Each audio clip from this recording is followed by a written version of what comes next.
Gloire à Dieu, alléluia, gloire à Dieu. Nous bénissons le Seigneur pour le souffle de vie qu'il ne cesse de nous accorder en ce jour.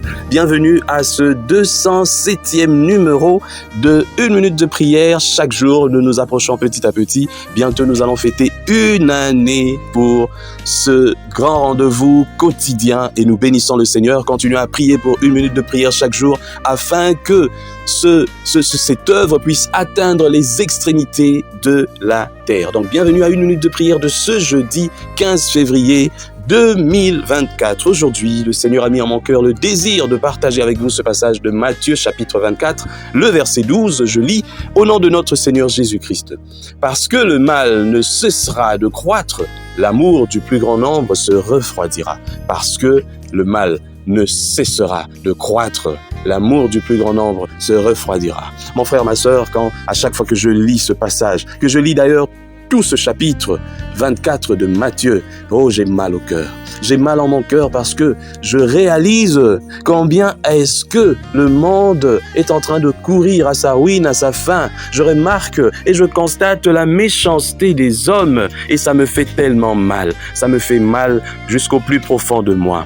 Mon frère, ma sœur, il est indispensable pour nous, enfants de Dieu, de savoir que au fur et à mesure que l'amour est en train de diminuer dans le cœur des gens, le mal est en train de croître. Les deux choses vont comme cela.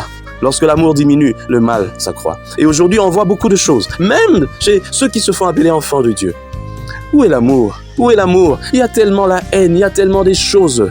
Hier encore, je voyais ce frère qui faisait tout pour tout simplement détruire la réputation de son ami. Un frère aussi de son église. Il s'est arrangé de toutes les manières possibles parce que les deux sont en compétition. Les deux veulent gagner le cœur d'un producteur de musique. Alors, ils s'arrangent pour aller le détruire, pour aller dire du n'importe quoi. Tu peux gagner peut-être, tu peux remporter ce marché. Mais tu penses que cet homme, ce producteur-là, il est le plus grand. Tu seras surpris de voir peut-être ton ami avec une grande maison d'édition plus grande que la tienne. L'amour diminue dans le cœur. Nous voyons aujourd'hui, et moi je le dis toujours, je suis vraiment désolé si certains sont tiqués par ce que je dis, mais je vois mal un serviteur de Dieu construire des immeubles, je le répéterai tous les jours, construire des immeubles pendant que dans son église il y a des gens qui meurent de faim. Certains disent, j'ai entendu un serviteur de Dieu qui disait, je ne sais pas aider tout le monde. Oh oui, si tu ne sais pas aider tout le monde, alors je vois pas pourquoi tu as créé une église. Je ne vois pas pourquoi. L'église, c'est pas seulement pour que les gens viennent et écoutent la parole de Dieu, mais c'est aussi pour que les gens se soutiennent.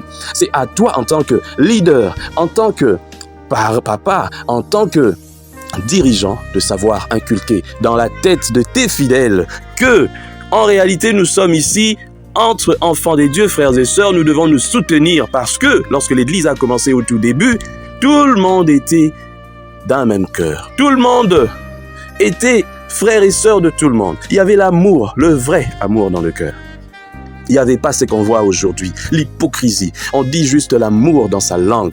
Et puis ce qui est choquant, c'est qu'on lève les mains ensemble pour crier, pour prier Dieu, pour dire « Ah, le Saint-Esprit ». Je vais vous dire quelque chose qui va vous choquer. Il y a des églises qui comptent des milliers de membres, mais où le Saint-Esprit n'est pas là. Ah, je vous dis, parce que la Bible dit « Là où 2 ou 3 sont assemblés en mon nom, je suis avec eux ». Mais toi qui dis « Moi, je vais à l'église pour ma part, pour prier Dieu, je ne vais pas suivre tout ça ». Mais tu es ensemble avec qui? Parce que même dans ta bouche, dans tes propres paroles, tu dis que tu n'es pas en communion avec les autres. Dieu est là seulement lorsque vous êtes en communion et en vraie communion. Lorsqu'il y a l'hypocrisie, Dieu sonde les cœurs et les reins. Dieu connaît le cœur les plus profonds de nous. Donc lorsque nous ne sommes pas vrais, nous sommes 10, 20 000, 10 000, mais que nos cœurs ne sont pas vrais, nous ne sommes pas soudés, Dieu n'est pas là, nous faisons du théâtre. Je suis désolé, mais ça c'est la parole de Dieu qui le dit. Alors mon frère, ma sœur, il est important aujourd'hui de revoir la façon dont tu es en train de bâtir. Il y a aujourd'hui des choses qui se font. On se pose même la question, mais si même les enfants de Dieu agissent comme ça, à combien plus forte raison les païens? Enfant des dieux, tu as un poste de responsabilité. La première chose qui te vient à l'esprit, c'est de voler. Ah non, je dois mettre ma famille à l'abri. La Bible dit, celui qui cherchera à préserver sa vie la perdra. Et je te le dis aujourd'hui, si toi tu t'arranges pour prendre l'argent qui doit revenir à des millions de gens, pour mettre ta famille à l'abri, et toi et ta famille vous serez perdus. Et ça c'est la parole de Dieu qui le dit. Celui qui cherchera à préserver sa vie mais en faisant le mal aux autres. Parce que toi, tu t'accapares de ce qui doit revenir aux autres. Et puis tu te dis, non, Dieu m'a béni. Dieu ne t'a pas béni. La Bible dit quelque part dans les Proverbes, je crois 10, 29, la bénédiction de l'Éternel enrichit et ne se fait suivre d'aucun chagrin. Et toi, tu te dis, moi, je suis béni et il n'y a pas de malheur qui me suive. Non. Mais quand toi, tu es béni et que ta bénédiction crée des malheurs pour les autres, sache que ta bénédiction apporte un chagrin. Ça peut apporter un chagrin à toi comme aussi aux autres.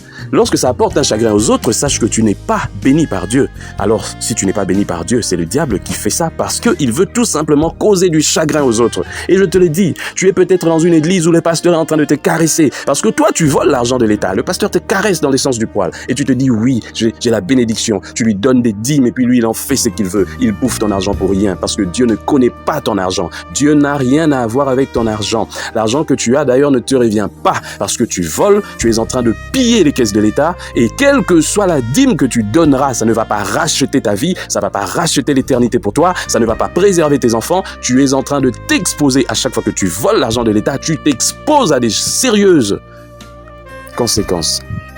On ne s'amuse pas avec Dieu. L'amour, quand l'amour disparaît, il y a le mal qui prend le dessus. Et dans notre pays, le mal a pris le dessus jusqu'à des niveaux impossibles. Dans ce continent, l'Afrique, moi je prie toujours, je dis Dieu sauvera l'Afrique. Mais lorsque seulement l'Africain va se réveiller. Se réveiller, ça veut dire quoi? Prendre conscience que si moi, je veux le bien de mon frère, moi aussi je vivrai bien. Mais tant que je chercherai seulement mon propre bien, mon frère ne sera pas d'accord. Et tant que mon frère n'est pas d'accord, on ne peut pas évoluer parce que nous ne sommes pas en communion. Or, sans la communion, c'est difficile de pouvoir évoluer. Comment voulez-vous bâtir lorsque vous n'avez pas le même langage? Celui-ci met une brique, l'autre vient et puis il met du ciment à côté, l'autre vient, il jette du sable n'importe comment, l'autre verse de l'eau. Vous construisez quoi au fait? Vous construisez quoi? C'est la même chose qui se passe dans les églises. On n'est pas soudés. Vous voulez construire quoi? Voilà pourquoi vous avez créé des églises où il n'y a pas de vie, où les gens viennent et puis s'en vont, mais il n'y a pas de vie. Même deux personnes qui se rencontrent en cours de route se regardent. Ah, lui, il fréquente aussi mon église, mais on ne se connaît pas, on ne se salue pas. Vous vous mentez à vous-même. Vous vous mentez à vous-même parce que Dieu n'est pas dans ces choses-là. L'amour, c'est ça la marque des vrais enfants de Dieu. C'est là où il y a l'amour qu'il y a Dieu. Là où il n'y a pas d'amour, il n'y a pas Dieu. Que Dieu bénisse sa parole, qu'il nous aide à pouvoir développer l'amour, car sans l'amour, tout ce que nous ferons sera vain. Nous prions. Seigneur, merci pour ce message. Seigneur, aide-nous à développer l'amour, encore plus d'amour dans nos cœurs, afin que, Seigneur, nous puissions vivre comme les vrais enfants de Dieu. Que l'Église puisse, Seigneur, aider le monde à pouvoir développer l'amour. Seigneur, bénis toutes ces églises, aussi petites qu'elles soient, mais qui, Seigneur éternel, mon Dieu, véhiculent des messages d'amour, qui, Seigneur éternel, entretiennent l'amour. Bénis ces églises, fais que ces églises puissent grandir. Et toutes ces églises qui sont des méga-churches avec des milliers de personnes, mais où, Seigneur, c'est vide, il n'y a rien, il n'y a pas d'amour, il n'y a pas de vie. Seigneur, nous attendons que tu puisses agir. Car Seigneur, jusqu'à quand les ténèbres régneront sur la terre? Ne laisse pas ceux qui font le mal prospérer. Il y a un temps pour tout. Mets fin, Seigneur, à tous ceux-là qui font du mal aux autres volontairement, qui volent, qui pillent l'argent de l'État dans tous nos pays, qui nous mettent, Seigneur, dans des difficultés, dans des problèmes, qui font, Seigneur, par leur comportement, que des familles puissent pleurer, que des gens puissent mourir. Seigneur, ne laisse pas ces gens impunis. Que gloire te soit rendue. Au nom de Jésus-Christ. Amen.